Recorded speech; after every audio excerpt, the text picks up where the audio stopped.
ಆ ಗದ್ದಲ್ದಾಗ ಏನಕ್ಕೆ ಏನಾರ ಹೇಳ್ತೀವಿ ಸ್ವಾಮಿ, ಮತ್ತೆ ನಮ್ಮನ್ನು ಮರೆಸೇ ಬಿಡ್ತೀನಿ ನೀನು, ಏನೋ ಹೇಳಾಕತ್ತಿದ್ದೀಪ್ಪ. ಇಲ್ಲ ನನಗೂ ಮರು ಆತ್ರಿ, ಅದಕ್ಕೆ ನಿಮ್ಮನ್ನು ಕೇಳಾಕತ್ತೀನಿ. ಮತ್ತು ಒಟ್ಟು ಮರಿ ಯಾವ ಇದ್ದಂದ್ರೆ ಇಲ್ಯಾಕೆ ಬಂದಿ ಅಂತೀರೋ. ನಮಗೂ ಒಂದೊಂದು ಅಕ್ಕವ್ರಿ, ನಡ್ಬಾರ್ಕೆ ಏನಾರು ಹೇಳ್ತಿರ್ತೀವ್ರೆ, ಮತ್ತೆ ಏನಾರು ಒಂದು ತೊಗೊಂಡು ಹೋಗಿರ್ತೀವಿ, ಇಲ್ಲಿದ್ದು ಬಿಟ್ಟು ಹತ್ತಿಂದ ಹತ್ತ ಶಿವಾಯ ನಮ. ಮೀನ ಕತ್ತರಿಸೋದು ಮಾರೋದು ಮಾಡ್ತಿದ್ದ. ಒಂದು ಮೀನು ಜಿಗ್ಯಾಕತ್ತಿತ್ತು ರೀ ಒಂದು ಸವನ. ಇವ ಏನು ಹೊಂಟಿದ್ದಲ್ರಿ ಭಿಕ್ಷುಕ ಬಡವ, ಅವನಲ್ಲಿ ದಯಾ ಹುಟ್ಟಿತ್ತು. ಅರೆ ಪಾಪ ಮೀನ ಕೊಲ್ಲಾಗತ್ತಾನಲ್ಲ ಇವ, ಎಂಥ ಮೂರ್ಖಿರ್ಬೇಕು. ಒಂದು ಪ್ರಾಣಿಯನ್ನು ಹಿಂಸಾ ಮಾಡಬಾರ್ದು, ಅದನ್ನಾರ ಅವ ಹಂಗ ಕೊಡಂಗಿಲ್ಲ. ನಾ ಏನಂತಂದ್ರೆ ಆ ಮೀನ ಒಂದಿಷ್ಟು ತಗೊಂಡು ನೀರೊಳಗೆ ಬಿಟ್ಟು ಬಿಡ್ಬೇಕು, ಅದನ್ನು ಬದುಕಿಸ್ಬೇಕಂತ ತಿಳ್ಕೊಂಡು ಅವನ ಹತ್ತಿಕ್ ಹೋದ. ಎಲ್ಲ ಮೀನು ಸತ್ತಿದ್ದು, ಇದೊಂದು ಜೀವಿತ್ತು. ಅವ ಹೋಗಿ ಕೇಳ್ದ, ಆ ಮೀನು ಕೆಟ್ರಿ ಅಂತ ಕೇಳ್ದ. ಅವ ಅಂದ 20 ರೂಪಾಯಿ ರೀ ಅಂದ. ಈ ಮೀನಕ್ಕೆ 20 ರೂಪಾಯಿ ರೀ ಅಂತಂದ. ಇವ್ರಿಗೆ ಈ 2 ಕಾಯಿನ್ ಕೊಟ್ಟಿದ್ದವ ಅರ್ಜುನ, 10 2 ಕಾಯಿನ್ ಕೊಟ್ಟಿದ್ದ.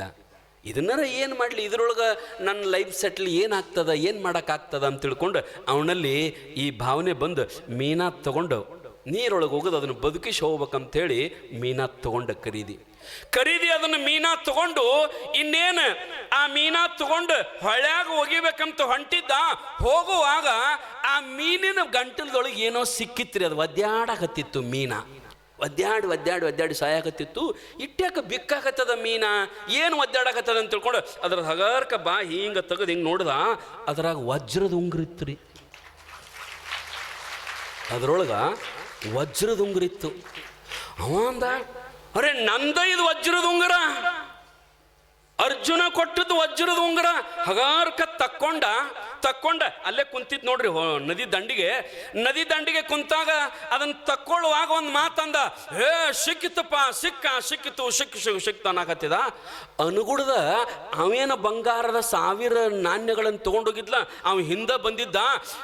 ಸಿಕ್ಕ ಬಿಡಿತ್ ನೋಡತ್ ಏನ್ ಅಂದ, ಓಡೇ ಬಂದ. ಅವ ಯಾರ ಮುಂದೆ ಹೇಳ್ಬೇಡೋ ಯಪ್ಪ ಅಂದ್ರೆ ಇವಾಗ ಅಂದನ ಅವ ತಿಳ್ಕೊಂಡು ಬಂದ 1000 ನಾಣ್ಯಗಳ ಬಂಗಾರದ್ದು ಅವನ ಮುಂದಿಟ್ಟು, ನಾ ತುಡುಗಂತ ಯಾರ ಮುಂದೆ ಹೇಳಬೇಡಪ್ಪ, ಕಂಪ್ಲೀಟ್ ಕೊಡಬೇಡ, ನನ್ನ ಮುದ್ದೆ ಮಾಡಿಸ್ಬೇಡ, ನನ್ನ ಒದಿಸ್ಬೇಡ ಅಂತ ತಿಳ್ಕೊಂಡು ಅವನ ಮುಂದಿಟ್ಟು ನಮಸ್ಕಾರ ಮಾಡಿ ಅವ ಹೋದ.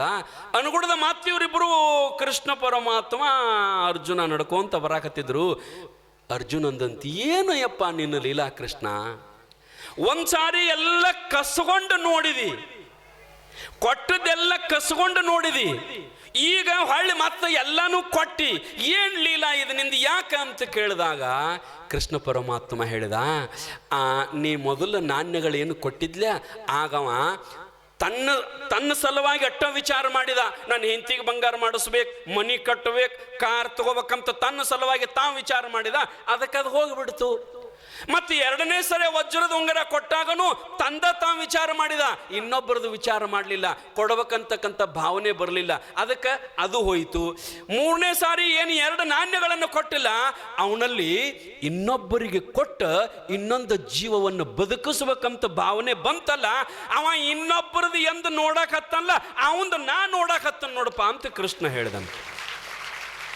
ಅನನ್ಯಾಶ್ಚಿಂತಯಂತೋ ಮಾಂ ಏ ಜನಾಃ ಪರ್ಯುಪಾಸತೆ ತೇಷಾಂ ನಿತ್ಯಾಭಿಯುಕ್ತಾನಾಂ ಯೋಗಕ್ಷೇಮಂ ವಾಹಮ್ಯಹಂ.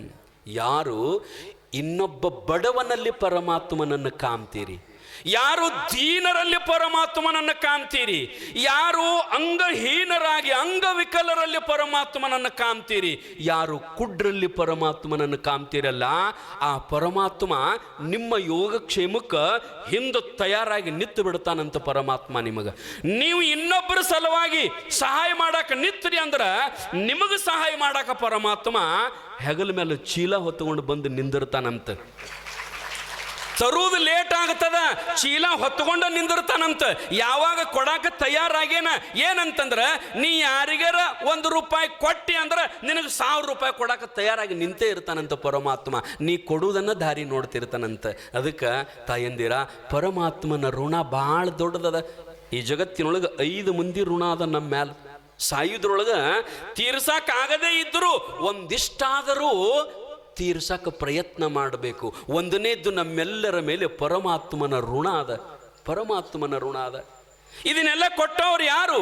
ಇಳೆ ನಿಮ್ಮ ಸುಳಿದು ಸೂಸುವ ಗಾಳಿ ನಿಮ್ಮದಾನ, ಎತ್ತು ನಿಮ್ಮದಾನ, ಬಿತ್ತು ನಿಮ್ಮದಾನ. ಇದೆಲ್ಲ ಯಾರದು? ಏನು ನೀವು ತವ್ರ ಮನೆಯಿಂದ ತಂದಿರಿ? ಈ ಭೂಮಿ ತಂದಿರಿ, ಗಾಳಿ ತಂದಿರಿ, ನೀರು ತಂದಿರಿ, ಗಿಡ ತಂದಿರಿ, ಹಣ್ಣು ತಂದಿರಿ, ಹಾಲ ಆಕಳುಗಳು ತಯಾರು ಮಾಡ್ತಾರಲ್ಲ ಅವನ್ ಏನೂ ತಂದಿಲ್ಲ. ಏನೂ ತಂದಿಲ್ಲ ಅಂದರೂ ಎಷ್ಟು ದಿಮಾಕ್ ನಿಮ್ಮದಲ್ರ. ಮತ್ತು ನಾ ಸುಮ್ಮ ಕಡೆ ಹೇಳ್ತಿರ್ತೀನಿ, ಏನು ಸ್ವಾಮಿ ನಮಗೇನು ಮತ್ತೆ ಲಾಸ್ಟ್ ಬಂದು ಬಿರ್ಸ ಮಾತಾಡಕತ್ತಿಲ್ಲ ಅಂತ ಹಂಗದ್ದೀರಿ. ಒಬ್ಬೊಬ್ರದ್ದು ಇರ್ತದ ರೀ, ನಂದು ಅಲ್ಲದ ಅನ್ನೋದು ಗೊತ್ತಿದ್ರು ದಿಮಾಕ್ ಅವ್ರದ್ದು ಎಲ್ಲ ನಂದದ, ನನ್ನಿಂದಾನೇ ನಡೀತದ ಅಂತ ಭಾಳ ಹೇಳ್ಕೊಂತ ತಿರುಗ್ತಾರೆ. ಯವ್ವ, ಯಾರು ಭಾಳ ದಿಮಾಕಲ್ಲಿ ಅಡ್ಡಾಡ್ತಿರ್ತಾರಲ್ಲ ಅವ್ರನ್ನ ಅರಿವಿ ಕಳಿಸೇ ಕುಂಡಿಸ್ತಾರೆ. ಒಂದಿನ ಮಣ್ಣಾಗ, ಒಂದಿನ ಅರಿವಿ ಕಳಿಸೇ ಕುಂಡ್ರಿಸ್ತಾರೆ ಮಣ್ಣಾಗ. ನಿನ್ನ ದಿಮಾಕೆಲ್ಲ ಎಲ್ಲಿ ಅಂದ್ರೆ ಮಣ್ಣಾಗ ಮುಚ್ಚಿ ಹೋಗಿಬಿಡ್ತದ ಒಂದಿನ.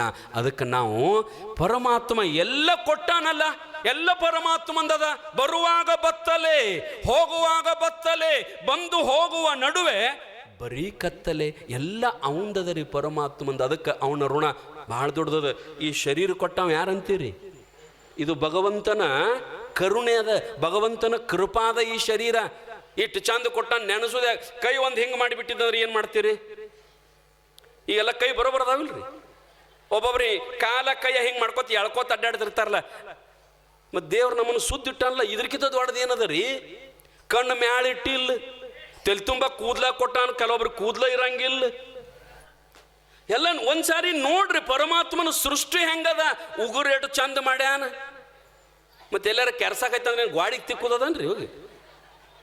ಎಲ್ಲಾನು ನೀವು ಸಣ್ಣ ವಿಷಯವನ್ನು ವಿಚಾರ ಮಾಡಿದ್ರೆ ಅಂದ್ರೆ ಭಗವಂತನ ಕೃಪಾ, ಭಗವಂತನ ಋಣ ಎಟ್ಟದ.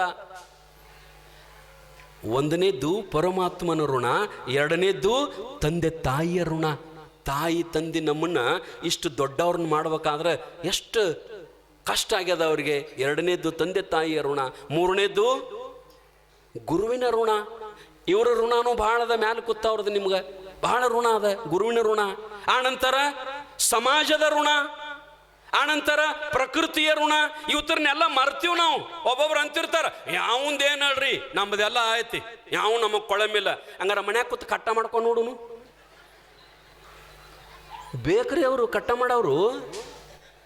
ನೀ ಭಾಳ ಆದ್ರೆ ಮೀಸಿ ಕಟ್ ಮಾಡ್ಕೋಬಹುದು, ದಾಡಿ ಮಾಡ್ಕೋಬಹುದು. ಕಟ್ಟಿಂಗ ಏನು ಅಪ್ಪ ಮಗಂದು, ಮಗ ಅಪ್ಪಂದು ಮಾಡ್ತಾರ. ಅವ್ರ ಮನೆಗೆ ಹೋಗಬೇಕ್ರಿ, ಅವರು ನಮಗೆ ಭಾಳ ಕೊಳೆಂ ಬೀಳ್ತಾರ. ಕಾಲನು ಹೊಲೆ ಅವರು ಎಂಥವ್ರು ಅಲ್ಲ. ನಮ್ಮನ್ನು ಯಾವತ್ತೂ ಪಾದವನ್ನು ಮಾಡಿಕೊಟ್ಟು ರಕ್ಷಣೆ ಮಾಡೋರು. ಏನ್ರಿ ಪುಗುಶಟ್ಟಿ ಮಾಡ್ತಾರ ನಾವ್ರೇನು? ನಾವು ರೊಕ್ಕ ಕೊಡ್ತೀವಲ್ಲ, ರೊಕ್ಕ ಕೊಟ್ರೆ ಮತ್ತೆ ಬೇರೆದವ್ರ ತಕ್ಕ ಆದ್ರೆ ಮಾಡ್ತಾರೇನ್ರಿ? ಅವರ ಮಾಡ್ಬೇಕಲ್ಲ. ಆ ಸಮಾಜದವ್ರದ್ದು ದೊಡ್ಡ ಋಣ ಅದ ರೀ. ಹಂಗೆ ಜಗತ್ತಿನೊಳಗೆ ಸಮಾಜದ ಋಣ ಅದ. ನಾವೆಲ್ಲ ತಿಳ್ಕೊಂಡು ನೋಡ್ರಿ, ಸಮಾಜದ ಋಣ. ಆನಂತರ ಪ್ರಕೃತಿ ಋಣ ಅದ. ಹಣ್ಣು ಕೊಡ್ತಾವ, ಬೆಳೆ ಕೊಡ್ತಾವ.